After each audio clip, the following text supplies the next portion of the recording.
October 15th, 1880. Friday night was a gorgeous Indian summer evening, and even though storm warnings were being posted, the captain of the sidewheel steamer Alpena was secure in his skill and believed in the strength of his ship. It would lead to one of the greatest tragedies on Lake Michigan. Captain Nelson W. Napier was 66 years of age and has spent his life as a mariner.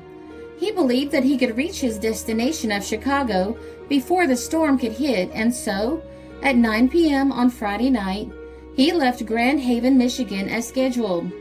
He was wrong. The gale set in at midnight that night and lasted for the next 27 hours. To those experienced in lake matters, they knew that the probability of grave disaster was exceedingly great. To them, the reported velocity of the wind does not fully convey an idea of its destructive power. There are other issues with the wind of which they are familiar, and many of them grew more thoughtful while watching the effect of the wind upon the water last Saturday.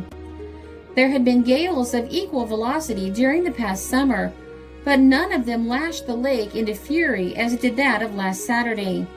Watchers of the waters from the western shore could not have failed to notice that the wind by fitful gust swept not along but down upon the lake's surface, dashing it into seething waves from whose tops it lifted masses of the green water, which had then caught up and dashed along in showers of spray.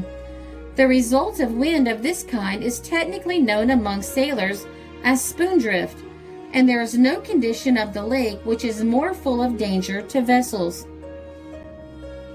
Information as to what exactly happened to the Alpena slowly started to come in as the storm subsided. The steamer Muskegon of the same line passed her soon after midnight Friday night. She was then on her course and almost halfway between Grand Haven and Chicago. The storm probably struck her before 3 a.m.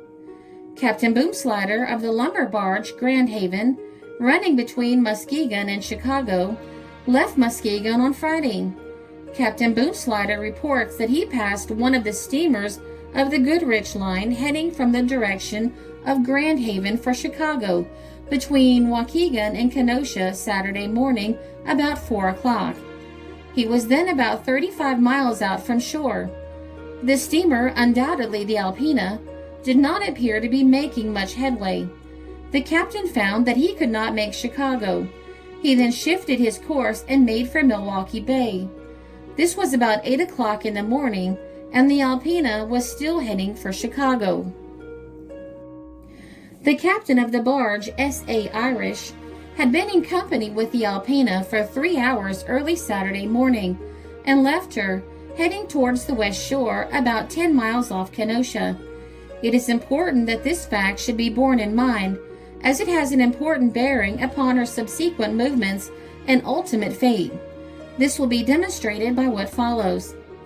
Yesterday, about noon, the schooner Levi Grant was towed into Chicago's harbor, and in the course of conversation with the reporter from the Tribune, her captain, Gilbert Nelson, imparted the latest authentic information concerning the whereabouts of the steamer on Saturday. Captain Nelson stated he had reached so well up toward Chicago with his vessel as to be able to discern the Grasso Point light when the gale struck him from the south-southwest and rendered it necessary to head the Grant down the lake. While scudding before the storm, he found himself rapidly drawing near a sidewheel steamer of the Goodrich line. She was met about 20 miles northeast of Racine. The Grant passed her at a distance of not over 1½ miles to the westward, and Captain Nelson therefore had an excellent opportunity to note the movements of the steamer, which was undoubtedly the Alpena. He says she was lying in the trough of the sea, which was running heavily from south-southwest and was heading about due southwest. He observed that she was listed over so badly as to carry her starboard guard deep in the water. The probability that the steamer occupied an extremely dangerous position, wallowing thus in the trough of the sea, and might need assistance, led him to remark on the fact to the mate and some of his crew. The latter treated the matter lightly, claiming that if the steamer was really in distress, or considered by her captain to be in danger of foundering, she would be flying a signal of distress. Thereafter, Captain Nelson paid but little further attention to the craft beyond observing that steam was issuing from some of the smaller pipes, thus indicating that she could still help herself. He says, however, that the large stack of the steamer emitted no smoke, which may be accepted as a significant fact.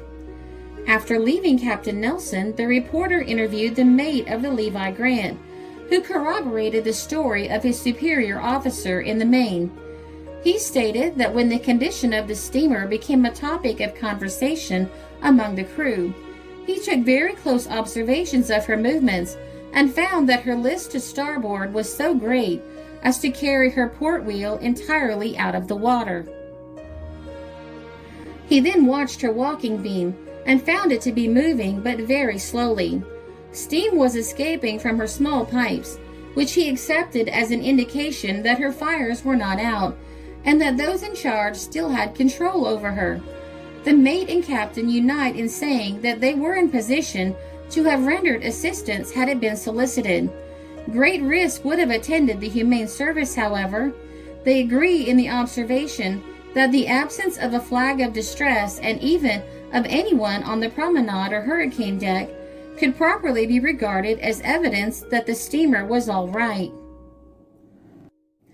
And yet the thought forces itself upon the reporter that the steam seen escaping might have proceeded from the whistle, which was being blown as a signal that the steamer was in danger of going down, or that she desired assistance to be sent to her from the nearest port. Right here comes the point to which attention is called above. The captain of the bark S.A. Irish left the Alpena about 10 miles off Kenosha, heading towards the land. Several hours later, the Alpena, for it could have been none other than she, was passed by the schooner Levi Grant, about 20 miles northeast of Racine. Thus, in a distance of 30 miles down the lake, she had drifted to leeward or directly away from the west shore, fully 10 miles. Putting these facts in order will readily lead anyone to the conclusion that the Alpena had dropped into the trough of the sea and could not be got around so as to run before the storm down the lake.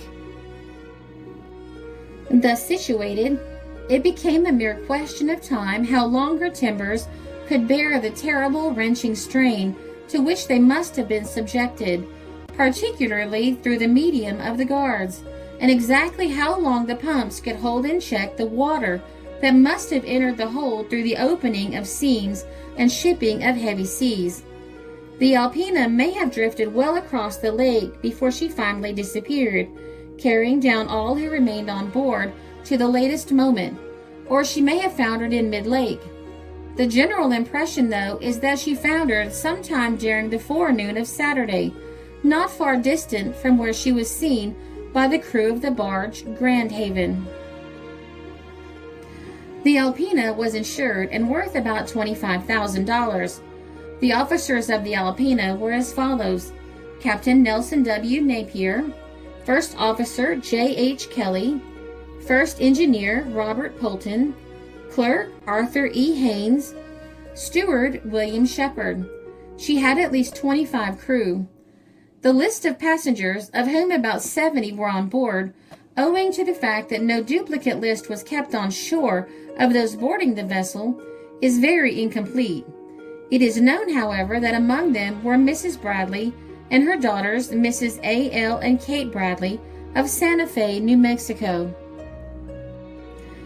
W. S. Denham, editor of the Grand Haven Herald, and wife, Mr. Crossman, Mrs. B. F. Curtis, and H. V. Squires, Jr. of Grand Haven, and Mr. John Osborne, age 30, wife and 3 children, of Muskegon. A Miss Hattie Murphy, age 21, of that place, is also supposed to have been on board. Her friends in this city say that she was to have started to visit them on the day of the Alpena's departure, and as she had always had preference for that steamer, they feel sure that she must have taken passage by it. There were no survivors of the wreck. By October 18th, wreckage from the Alpena was washing ashore near Holland, Michigan. A lot of camp stools, part of a forward deck, and inside partitions showing fine graining and evidently belonging to a steamer were washed ashore on the waves a mile north of the harbor. Also, a bucket marked Steamer Alpena, a spiral stairway, and a piano with the lid torn off were found. During the night, a bucket, 2 life preservers, and a cabin door, all marked Alpena, came ashore as well. A large quantity of freight from the Alpena continued to wash ashore, and hundreds of citizens searched the beach, hunting for pieces of the wreck or possible bodies. Several chairs known to belong to the steamer Alpena have been found north of Holland.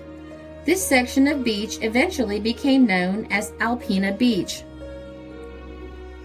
The Holland City News wrote that the ship's hull was found floating near the harbor. The whole coast for 20 miles is strewn with the debris. Thousands of apples were seen bobbing in the surf at Saugatuck. The Alpena's cargo was approximately 8 carloads of apples, and the rest in stuffing for mattresses. Her paddlebox nameboard washed ashore at Alpena Beach in 1909 after a storm. On October 21st, Professor Scott of Hope College found a page from a diary attached to a molding of the cabin of the steamer Alpena by a small nail. It is badly chafed and water-soaked, but by the aid of a glass it can be read as follows. "Oh, this is terrible. The steamer is breaking up fast. I am aboard from Grand Haven to Chicago. Geo. Connor." The last 2 letters of the name are very faint and may be Connell. The Goodrich sidewheel steamer Alpena was built by Thomas Arnold of Gallagher and Company at Marine City, Michigan in 1866. At 197 feet in length, with a 26.66-foot beam and a depth of 12 feet, the vessel was rated at 654 tons. The wood-hulled steamer was powered by a single-cylinder vertical beam engine which drove a pair of 24-foot radius side wheels. It was distinctive due to the walking beam engine, which was plainly visible above the massive side wheels. It had a pilot house forward, strengthening arches along each side, and a single stack. The Alpena had quite a smooth career. She only had one incident in 1871 when she collided with the schooner Two Charlies in Lake Michigan and started leaking. She was rebuilt in 1876 and came out almost entirely new, as hardly any of the old Alpena remained but her model and name. She had new keelsons, gallows frame, deck frame, and deck. Her hull was fastened throughout and furnished with strong iron braces. Her new arches were nearly twice as strong as the old ones and far more substantial. Her cabin was nearly all new and more comfortably arranged than the old one. Captain N.W. Napier of the steamer Alpena had been a resident of St. Joseph, Michigan for 25 years.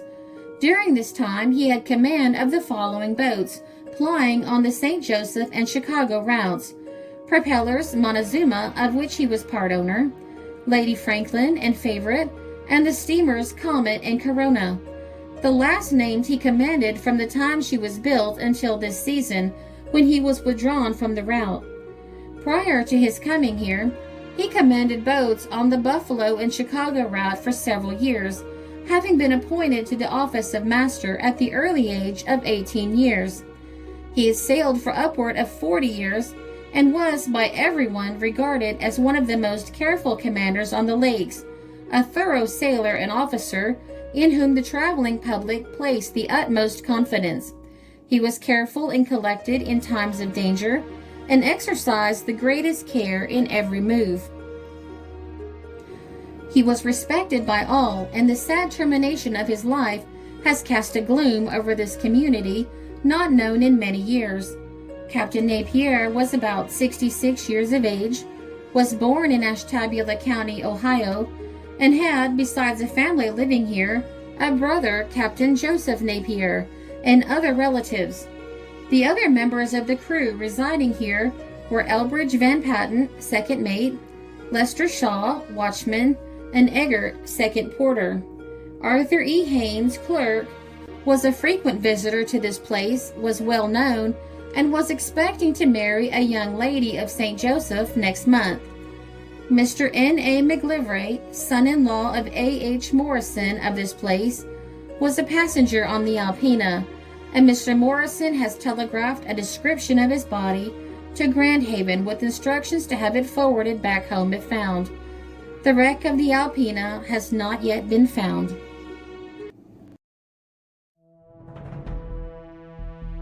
There were many newspapers used to create this article.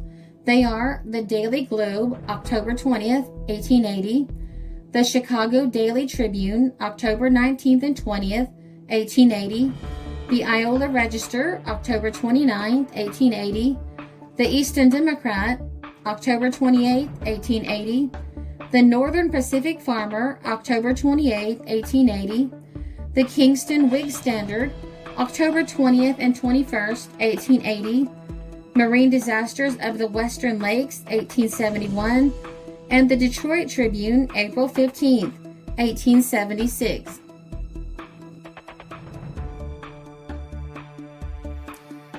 This is a Country Road production because history is fascinating.